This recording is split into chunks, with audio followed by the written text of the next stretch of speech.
Now, you might not have heard that word that often before, but inference is actually a really important step before you're able to analyze. So that's why I wanted to make a video explaining what it is, how it links to analysis, and how it's a really necessary, essential even, step in you understanding a text.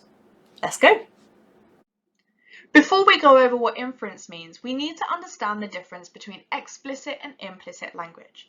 So explicit language is when you say exactly what you mean with no room for confusion. I am sad.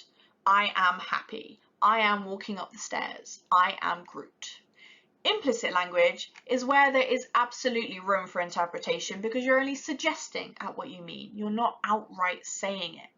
For example, let's say that somebody offers you a sandwich and you don't want it. If you're going to be explicit, you'll say, no, thank you.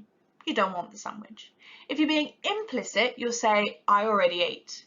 Now there, you're not outright saying no to the sandwich, but you're suggesting that you don't want it.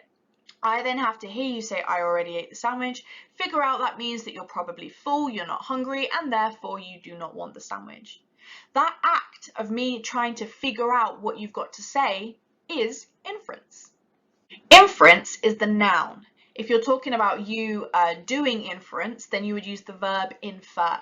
So we in English spend most of our time trying to infer from a text. We are trying to figure out what is the text trying to say. We are trying to understand the implicit meaning in a text.